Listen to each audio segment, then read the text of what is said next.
This is the Wealth Standard Podcast, the gold standard in all things financial. Hi, everyone. This is Patrick Donahoe. Welcome to the Wealth Standard Podcast. This is episode number 190.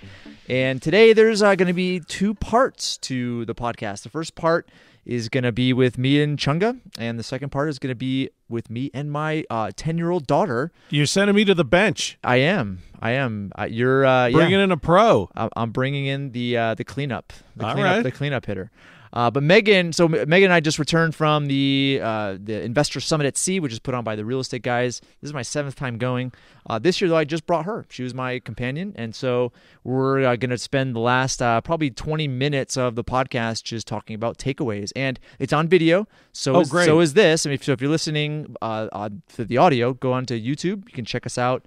It's just... I'm really excited to get Megan's take on this. Yeah, it's really cool. You haven't seen it yet because we recorded already. No, not at all. And so it's cool. She took a lot from it. I'm sure we'll get into some of those details as we talk today. Well, I have a theory. I've got a theory about just how much a child of that age can retain, and it's probably not a lot different than an old guy like me. So. You'd be surprised. Yeah. All right, so it's gonna be cool. So we're gonna, Chunga and I are gonna talk for maybe 20-30 minutes. I'm gonna teach him what I learned. Great. And he's gonna ask questions and kind of get into just kind of the meaning behind it all, because there was so many different lessons from it, and that's why I go to this thing every year, is because I walk away with such a different perspective on things. Yeah. And it's interesting because this year, Robert Kiyosaki was there, and he had very similar message as previous years. Yeah. This year I got more of it, and I don't think it had anything to do with him. It had to do with me. But there's a lot of shift that I make every year going to this conference, because it's one of those, like, it's one of the things where you're confined to a kind of a closed environment, and you're with investors from all around the world, and you can't like go off and do things with like your family or your clique. You're with them the whole time, right? You're just completely immersed in the presentations, the classroom settings, the collaboration. Yeah. You eat dinner together. You go on little excursions together. It's a fascinating environment. There's nothing like it. Probably a lot more intimate than a typical conference. I kind of go back and forth. You have been really up on this one. Like you said, you do this every single year. But for me, I kind of wonder if these conferences, because a lot of these conferences can be just money grabs, and you go and you have really high expectations, and then it's sales pitch after sales pitch after sales pitch. Yeah, the upsell.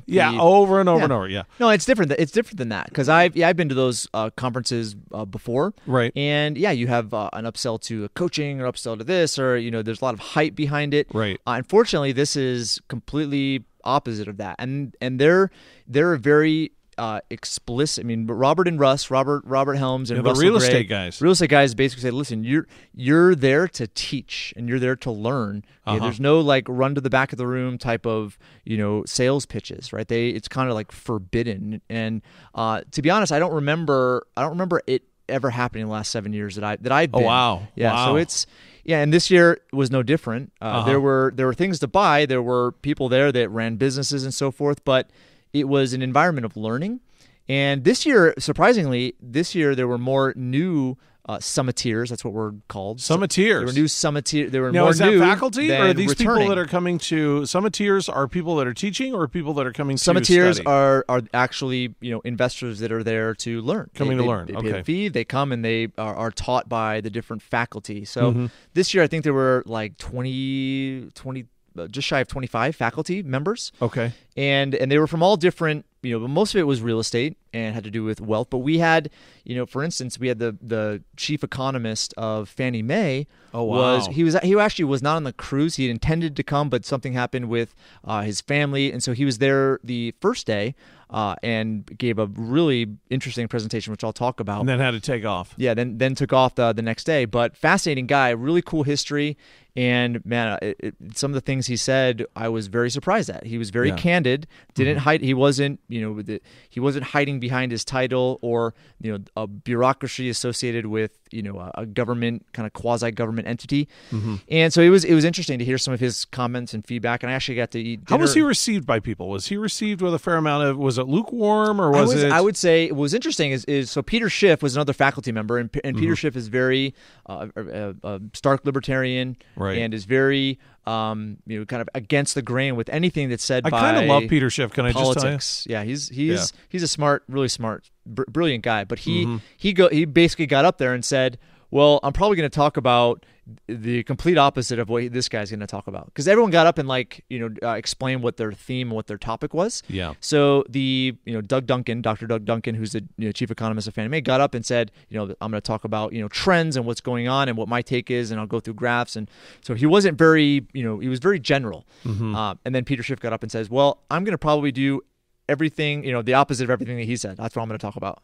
Interesting. But it ended up not being the case, right? Doug Duncan actually, talked because Schiff got up and said, well, there wasn't really anything I disagreed with.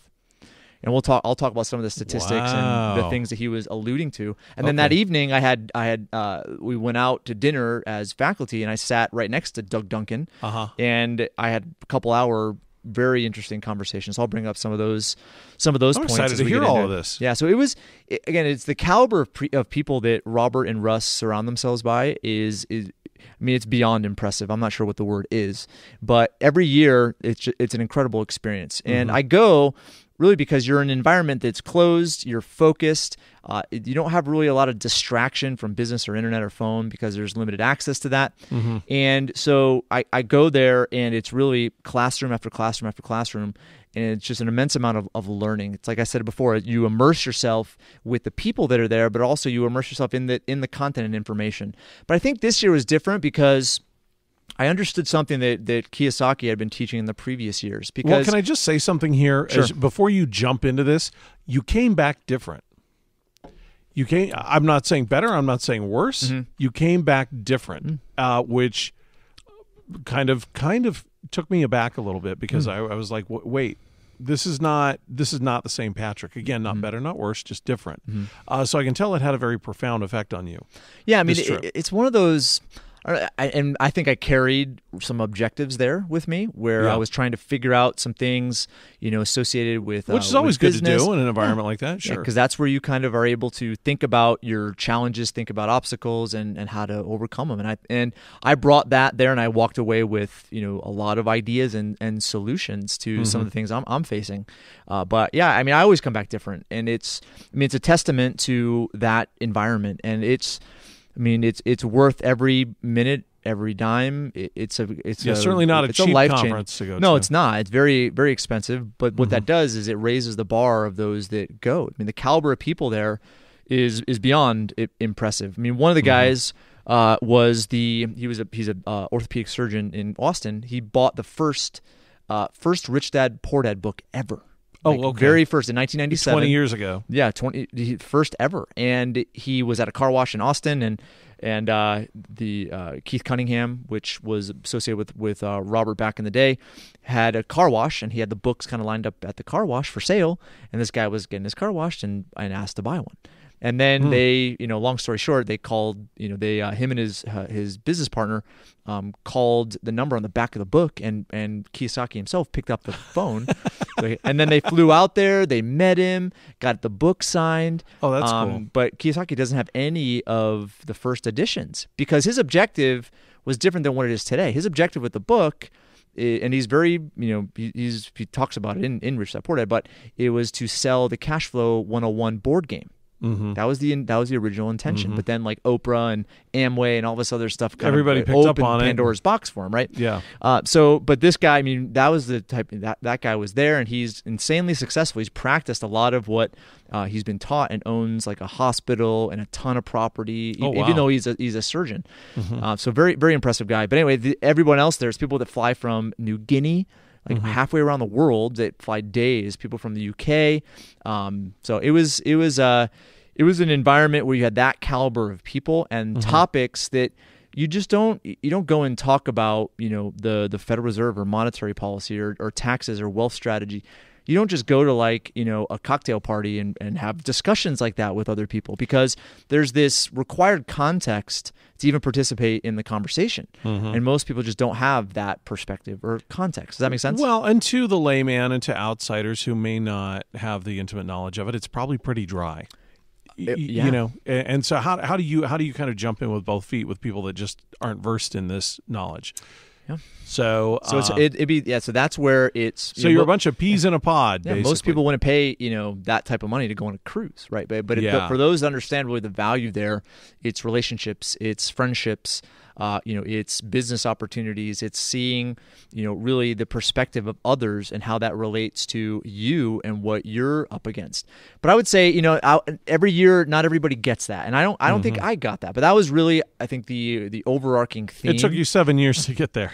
Yeah, and I think I get bits and pieces every year. But this year, a few things stuck with me, and it really was Kiyosaki, and he seemed a little bit different this year. He turned 70 years old. They did like a birthday party and they did like an anniversary party with him. Yeah. And he was on it was. But you said he was maybe a little bit more confrontational. Perhaps? I don't even know if it's confrontational. It's just I think he's in this mindset, and this is just my opinion of it. Sure. But he realizes that he sees the world much differently than everyone else.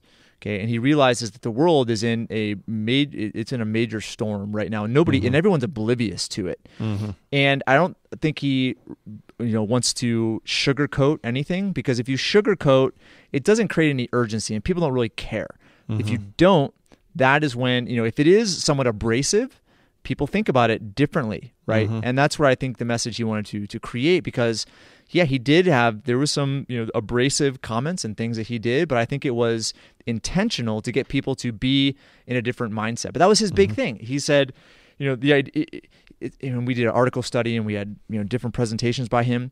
But his objective is he is in this like investor mindset, and nobody else is. Right? Everybody else looks at the world through a lens of fear and the desire for security. Right? Yeah. He's pursuing some sort of cause or mission, and most people don't operate from that standpoint. Right. And so a lot of the article study was around oil and just kind of international relations. But the purpose of the article wasn't really to talk about oil or to talk about how our relationship with the Middle East. Okay. Right. It was really to talk about the author and what the author what he was saying, not what you thought he was saying. And that's really that was what hit me. And I know it's pretty meta, Pat. That's pretty meta. It may seem I don't know if it may seem subtle, but that is such a profound idea, because we wake up every morning, we look at the world a certain way. Okay. Yeah. And it's all based on the experiences that each of us are different. We each, sure, based on our own insecurities and it's not good or bad. It's just the way that it is. Sure. But why do people have conflict with other people? And it's typically because of fear, right? And Kiyosaki said something right out of the gate. He talked about labels.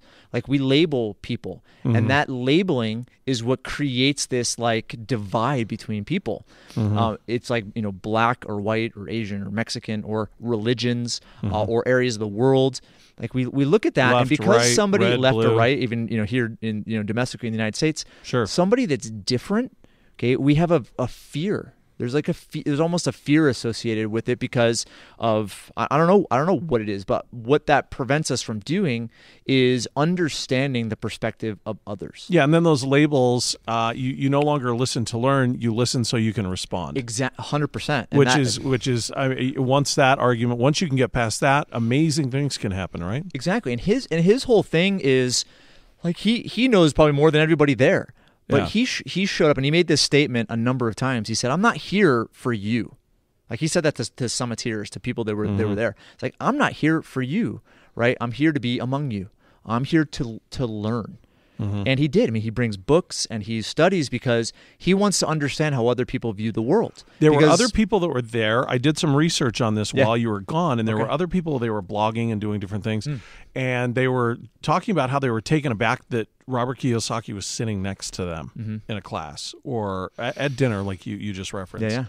And it almost unnerved them to a certain degree because they knew the stature and magnitude of this guy and didn't know really what to do having him next to them. Yep. And he's so big on just mindset, right? And that's where we typically get comfortable with where we're at and what our purview is, what we look at, what we see, and then subsequently what we do. We get comfortable there, and that comfort level prevents us from looking outside the box or making a change. And therefore we discount the perspective of others. Yeah. And his whole thing was, I don't care what he didn't say this necessarily verbatim, but it's like he meant, I don't care if this person is wrong or right. I want to know what they see.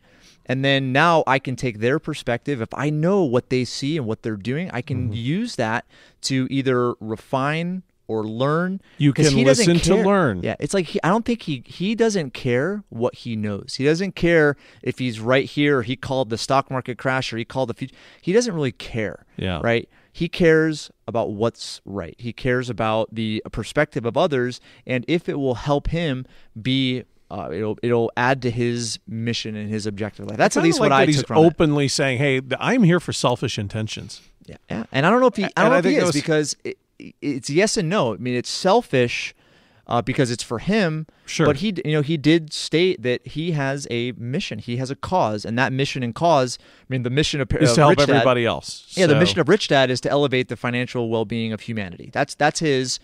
That's what it, and that's where. And he says the reason why he didn't write Rich Dad Poor Dad for that period of time. He wrote it for where we're at right now. Yeah. And his whole big thing, and I don't want to go off on like a tangent here, but it was interesting, is he does everything possible to not pay taxes. And he doesn't do it because he wants more money.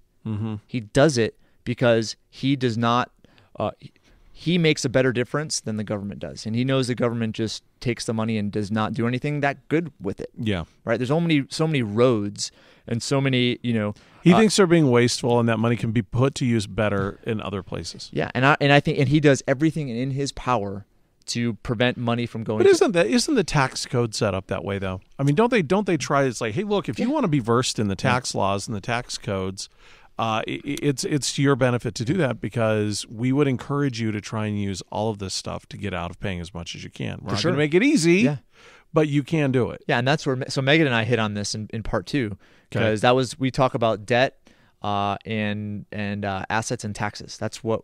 And so there was a heavy topic for a 10-year-old. It is, but it was cool because that's what hit her. One of the things that hit her is because they played a clip. It was a Donald Trump debate with Hillary Clinton, and Clinton was like, "Well, Donald Trump, he didn't pay any taxes," and Donald Trump was like interrupted her and said, "Yeah, because I'm smart." Yeah, it was a great clip. But then what Megan and I, because typically how Kiyosaki works is he teaches you something, explains it, but then has you discuss it with your neighbor. So Megan was there, and I got to actually have a discussion with her about debt, about taxes, and she got it right. I said, why doesn't Donald Trump pay taxes? Because he said, like you just said, he follows certain rules that have been set up by the government that they set up because they said that's where they need money, so they're going to incentivize people to not pay taxes if they put their money there. And anyway, so we talk a little bit about that. But my point was, even though like he doesn't want to pay taxes, like that gives him a guide to do it. But it was his intention, which I never really got. His intention is he just doesn't want to give a dime to the government. He wants to build wealth. He uses debt, and the reason why he uses debt is because our whole economy is based on debt. Now, for the record, he probably gives a lot in taxes, but you can still have that goal. No, I don't think he does. Really? I look. He went through some of the things he's doing. I'm sure he pays some, right? Well, we all have to, sure. But he goes to the nines to figure out how not to. Good for him, right? And it more is not to have more money. It's to, essentially because he doesn't believe in the government that gets it and spends it because they don't do it wisely. Before people start saying, "Oh, that's unpatriotic," and "Oh, you shouldn't do that," and "Oh, that's un-American," you have to understand that you are taxed to the nines. You're taxed on what you make. You're taxed on what you spend. You're definitely paying your fair share. Yeah, I mean, so why not try and do this? I highly encourage everybody to do that. Yeah, I mean, if they're going to keep building like billion-dollar websites like healthcare.gov, they need money to do that. $800 for a hammer here and $1,200 for a toilet seat there. And, Well, they have to study the mating habits of mosquitoes. So it's and the shrimp on the treadmill, right? That's the viral video of the shrimp on the treadmill because we have to know how shrimp run underwater. That's awesome. Yeah, no, but that's his intention, and he uses Tom Wheelwright's his tax advisor and they go just through a lot of different charitable things that he does, and he donates a lot of money. And anyway, it was a fascinating discussion. But that's what I understood from him, is that that's his intentions. That's what he's trying to do. And then as he learns, he doesn't try to learn based on the filter he has. He tries to learn based on an unfiltered reading or listening or experience with somebody that's different than him. That's his whole... If I were to sum it all up, that's how I would do it. Playing the devil's advocate here for the sake of the show, for the sake of, just so there's that contrasting voice, though. Isn't it a little weird to you? I'm going to challenge you a little bit on this. Isn't it a little weird to you that you would have a guy who is being somewhat abrasive to people and saying, oh, sit down, and you don't know, and blankety blank, yet in the very same breath will say, I'm here to learn. I'm here to learn from you. Yeah. Because that's, to me, that's, having not met Robert Kiyosaki, having never seen him live, it seems like a weird kind of it's kind of a contradiction, paradox. It's a paradox. Yeah, thank you. Well, I would say, and that's a valid point.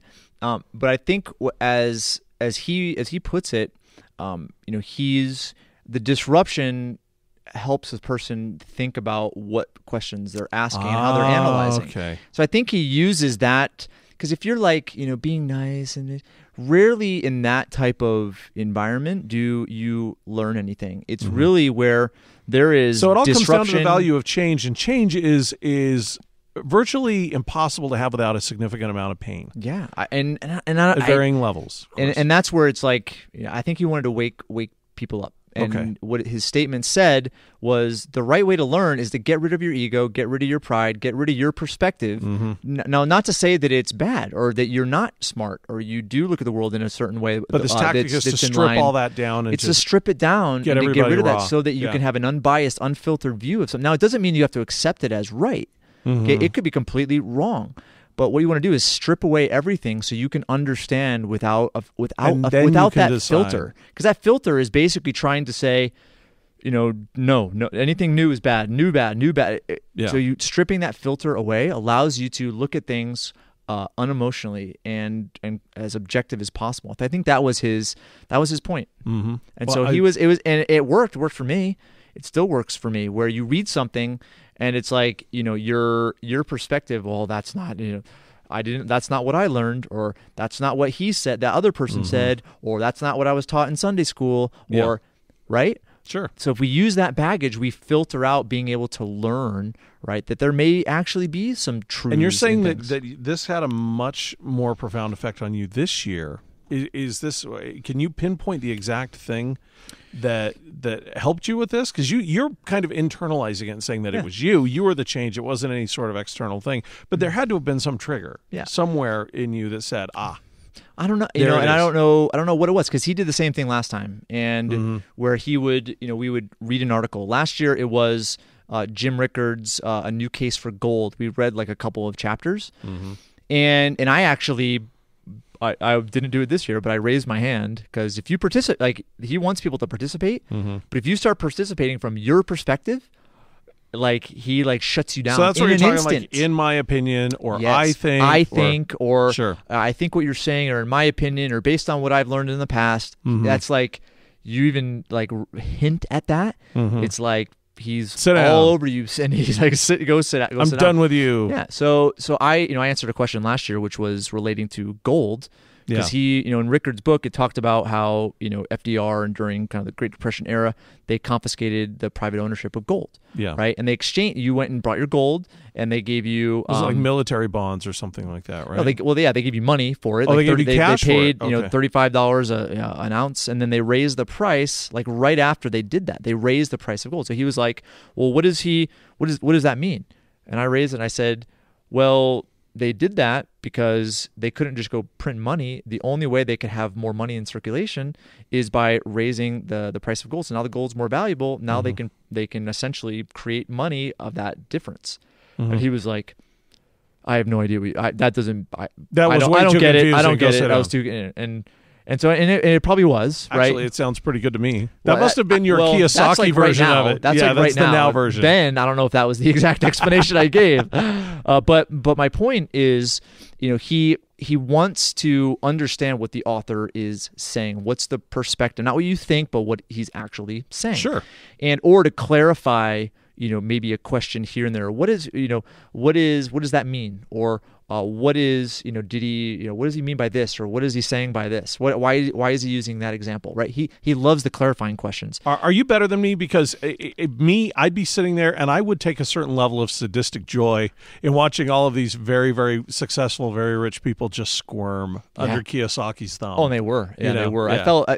And there's some new people there that, hadn't. They were like, no way, dude. Yeah. I want nothing to do with this. But at this. the same time, what was cool is that, he made his teaching, he made his points, and then we all got into these little groups of 3 and we discussed it. We had dialogue. We talked about what, and it was fascinating because I was in a group of with 2 guys that were really, really, really smart. One of them was the doctor in Austin, and it was fascinating to kind of have that discussion. The 2 that were there hadn't been before, so it was good. It was cool to bring kind of my experience to the table and say, okay, the reason why he did this is because this, and so it was that really hit me where I was able to completely look at why does he read books.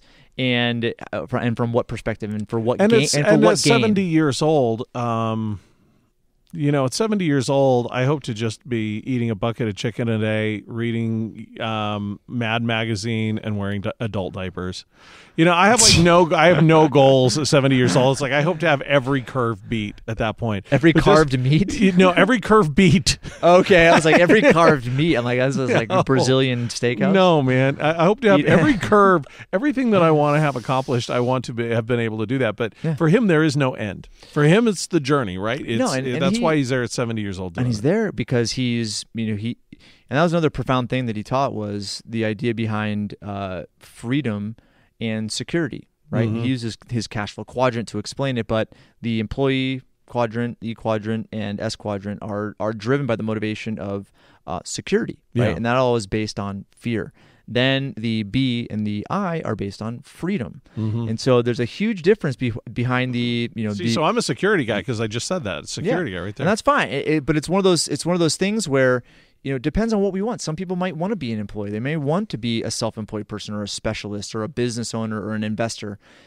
What? That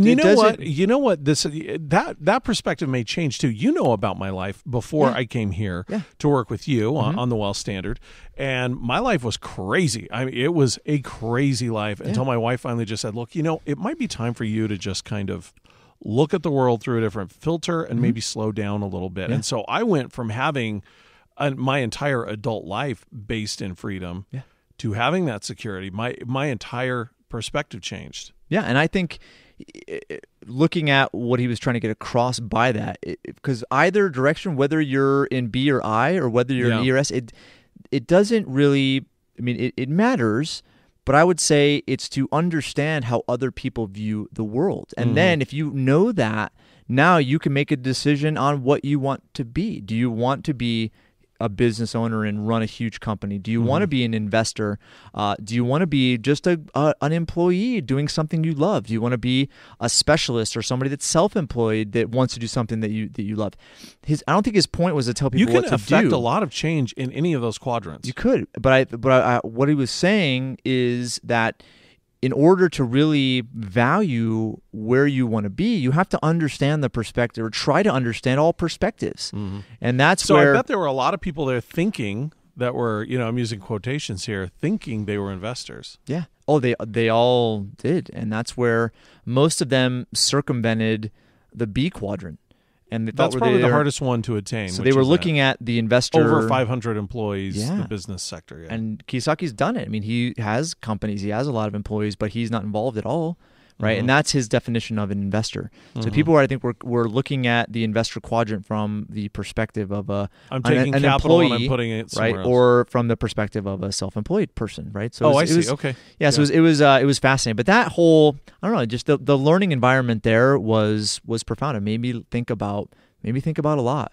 Yeah. And it helped me kind of realize to a greater extent the valuable perspective that's in others, whether you agree with them or not, or whether it adds value or subtracts value. It's trying to just strip away and understand where people are coming from. So it was powerful. Yeah, were you bummed? Were you ready to get off the boat, or could you have done another week of this? Because No, it seems like I it's couldn't. pretty intense. It is. It's like a mind marathon, a brain marathon. Yeah, it's a lot, and that's where. What about Megan? Did Megan give you any pushback? Like, hey, Dad, I don't want you to go to this, or I don't want you to do this. Let's go ride the water slide, or let's go. No, I gave her a heads up. I said, listen, this is not like a vacation, right? This is a learning experience, right? And there's gonna be a lot of demand for our time, participating in conversations, talking to people, and then she did like hang out with some kids, and they went to kids club, and but she for the most part went to all of the sessions. Wow, and she was really good. Yeah, she was really good. But I don't know. Those were and we could keep going on all the other things that I learned. I mean, the Doug Duncan thing was. Let's just maybe end with that since we're probably running out of time. Yeah, because we're gonna get Megan's take on this here in a second. Yeah, maybe we'll do, and we'll maybe come back. Well, we actually have a really cool guest for next week, but I'll maybe we do another kind of follow up to it because I learned a ton. I want to go through all the different the notes that I took. But yeah, Doug Duncan, that was what.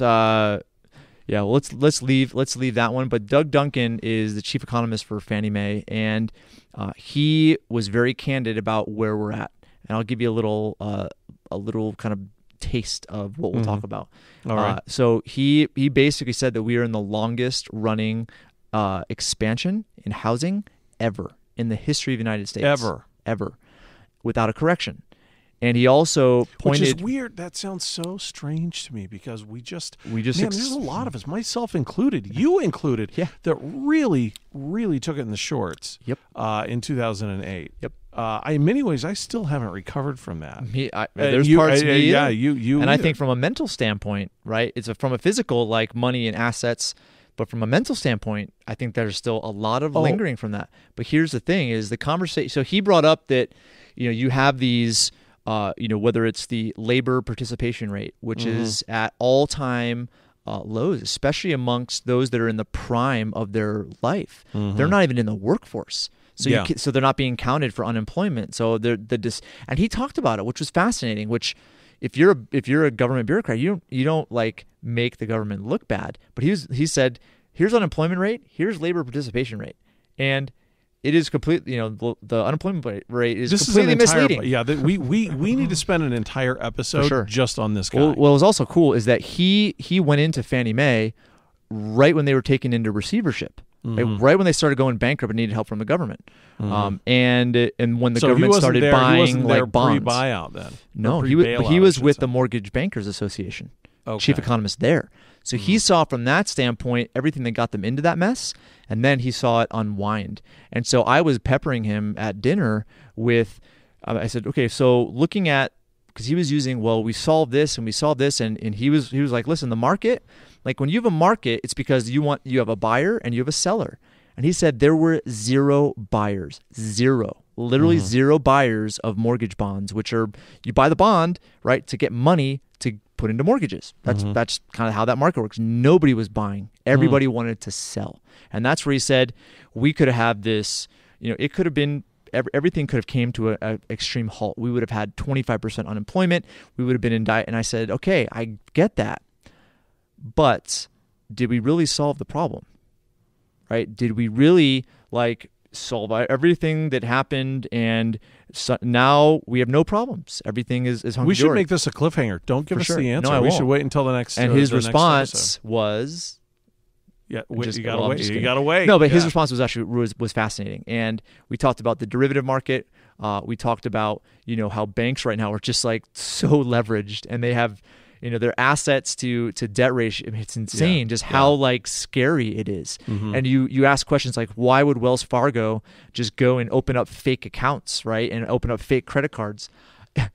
It's because these banks are in, they're in some, so anyway, I basically alluded to, we just deferred the problem. And I asked him, I said, is it possible for us to get out, right? Is it possible for the economy to come back? Maybe without a major correction. I'll leave that to our next podcast. I can't wait to hear this. Because it was fascinating. This guy was that will awesome. Probably be episode 192. 192, yeah. So it'll be a couple weeks because we have the father of the 401k, Ted Benna, on our next podcast. That's really exciting. Father of the 401k. Really exciting. 75 years old, did the first 401k ever. Yeah.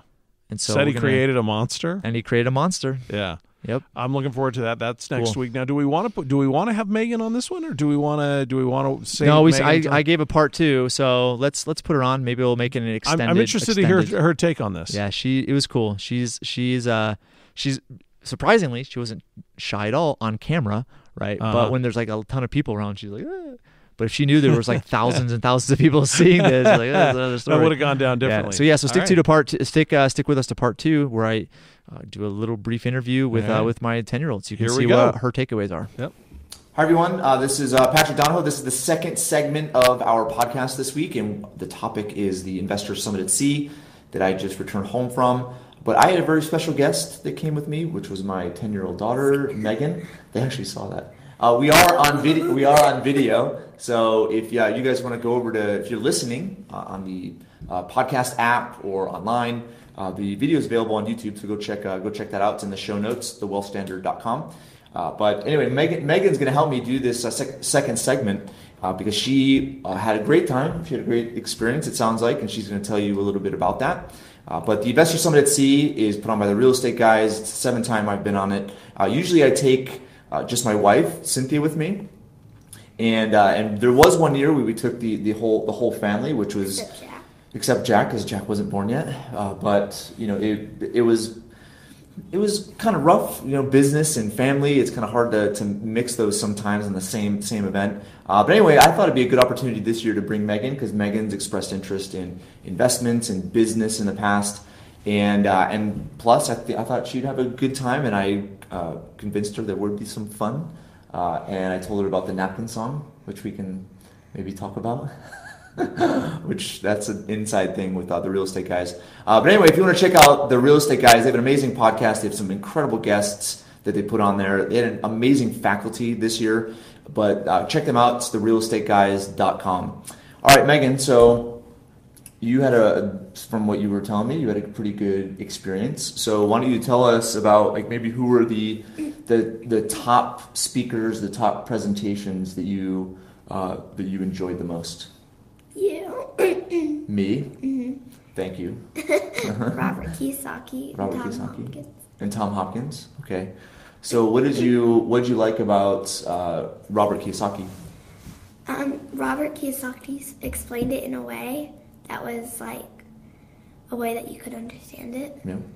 Now he focuses on making things as simple as possible, right? So it was simple, and you understood it. I know because when you're in there, you were really engaged, right? There weren't a lot of numbers, right? It was more just very general concepts, right? And he used some videos. I mean, it was a really good presentation, right? Yeah. All right. So what about Tom Hopkins? What did you like about Tom Hopkins? So he said jokes about real estate. He's a funny guy. Mm-hmm. What do you think about his bright gold shirts? Isn't that kind of crazy? I think they're. What do you think if I wore those shirts? Do you think I could do that? I could? I don't know if I would though. Yeah, you would. But anyway, Tom Hopkins, the infamous, infamous, I guess that's a negative connotation, but the famous Tom Hopkins is a personal development individual and just an amazing personality. And he has come, I think, on the last 4. But what are some of the things he taught you? What was one of the things he talked about toward the end that he made everybody go through themselves to do themselves? He did the card game. The card trick. There you go. Mm-hmm. So what did we have to do? We had to repeat it. Mm-hmm. Right? So we had to ask ourselves. Well, we would tell people, say, "Have you ever played cards before?" Mm-hmm. And then they read it. They would either say yes or no, or have an answer back. Mm-hmm. And you were always trying to get them to say yes. Yeah, because you always want to start with someone to agree with you in the beginning of a talk. Yeah, exactly. So it's cool. Tom Hopkins has this little card trick that he does to find out what card you picked from the deck or what you're thinking in your mind as far as the card. And he walks you through all these different questions that you can ask. There's a few videos on YouTube that he does it. But we did it, and it basically teaches how to get people to say yes. So it was that was really cool, and he makes things so entertaining. All right, so Robert Kiyosaki. So why did you like Robert Kiyosaki other than his simple presentations? Well, He was really nice. Yeah. He gave me a hug. I think you were probably the only one that he was nice to on the cruise. Because everybody else, he was trying to prove a point, and people weren't getting it. He was getting really frustrated with people. But that's how he is. He really wants people to think, right? But with you, he was really nice, right? He gave you a hug. He signed your books, like we have, and I was like, I was hoping he would make it out to like the family, but he made it out to Megan. Megan, you're the best. What else did he sign though? You know what else he signed? He signed my little book. Your little Rich Dad Poor Dad book. This big. Yeah, it's like tiny. But you've had that for like a lot of years, right? You keep it up in your room. 5. Yeah, so there's like a little Rich Dad Poor Dad book that's for kids. It's like the mini version, and it's really neat. Teaches you kind of the basic principles, right? Yeah, I think it starts the same as this one. Yeah. Well, this is the 20th. So this is the 20th anniversary. So this year it's the 20th anniversary of Rich Dad Poor Dad. And what he does is he talks through, and it hasn't been released yet. So we were fortunate to get some advanced copies of it, but it should be released, I think, in the next few months. Yeah, it starts the same. I've read Rich Dad Poor Dad Yep. a lot, so I had 2 copies. I had 2 copies of Rich Dad, yeah, Rich Dad and a Poor Dad. So cool. All right, so let's talk about a few of the financial things that you learned from Kiyosaki. So lots of people included debt in their talks, like about how debt could be good and how it could be bad. Because some people think it's bad, right? But he taught how there's good debt and bad debt. Okay, it depends on how people use it. So what's an example of good debt? Like what's good debt?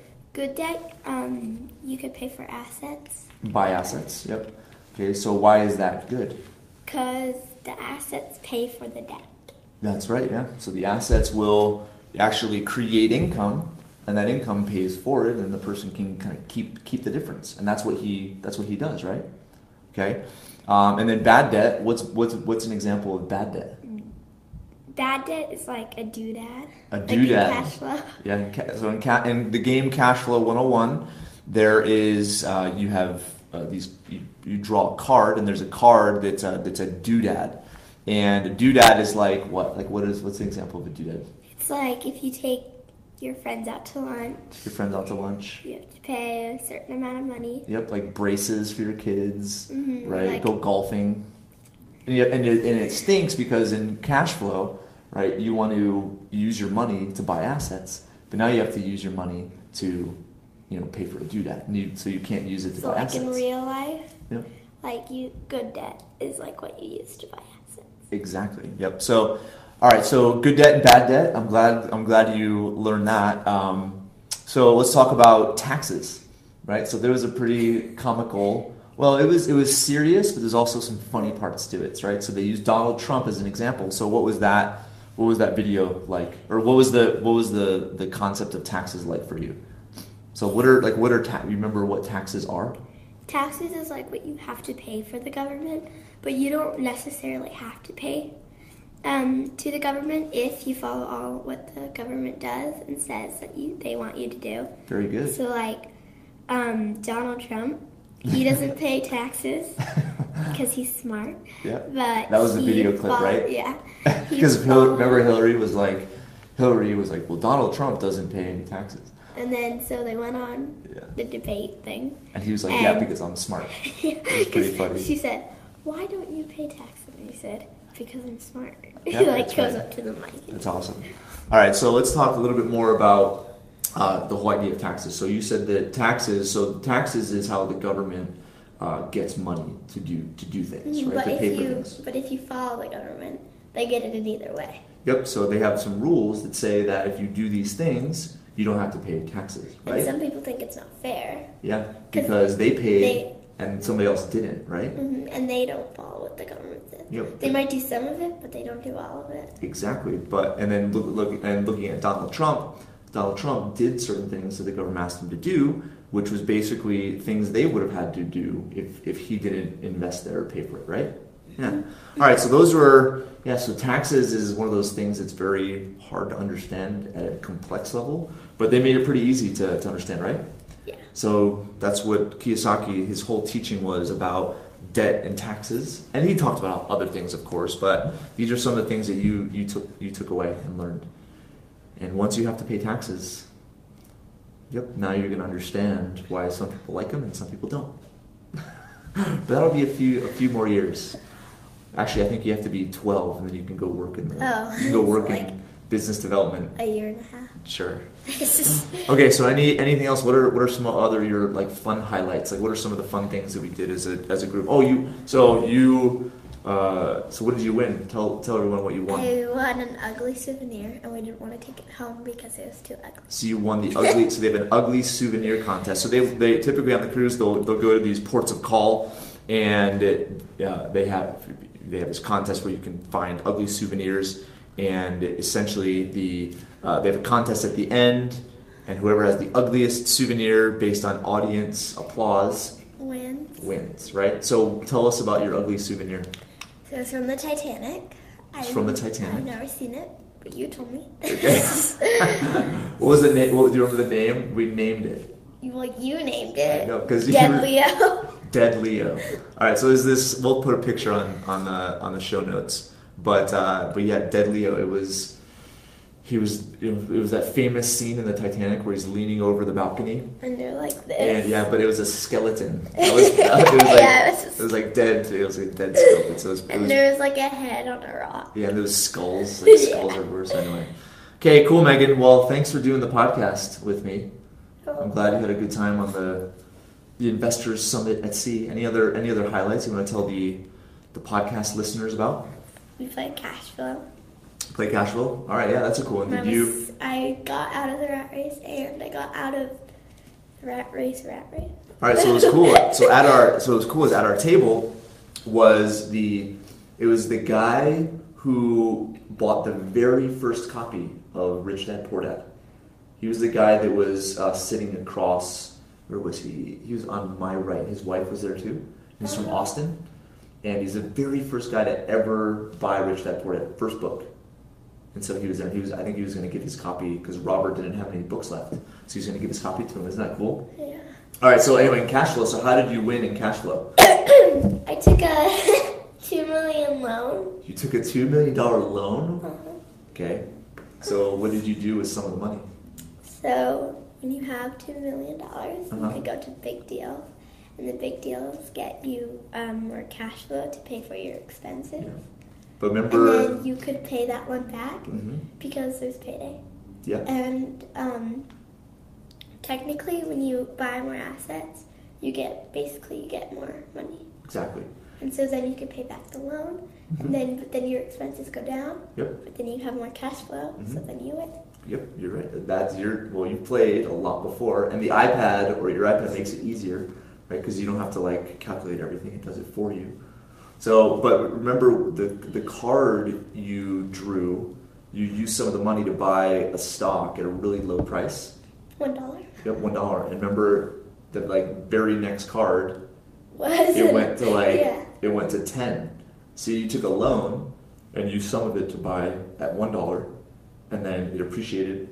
You sold it at 10, then you used all that cash, you paid off the loan, then you used the remaining cash to pay off some of your debt and then buy a few assets, and you got out of the rat race. That was fun, huh? It was cool playing with adults. Right? No, there weren't any kids. There were kids at other tables. Yeah, I was just the first kid there. Yeah. So. And then we also learned about the family bank. Family bank, that was in my presentation, right? What did you use the family bank to buy recently? I bought a new iPad Air. iPad Air? Now, you haven't gone to the level where you're getting somebody else to pay it back. But that's the next lesson, right? You're using babysitting money to pay it back, right? Mm-hmm. Cool. Well, I'm glad you had a good time. That was fun, right? And we'll probably do it again.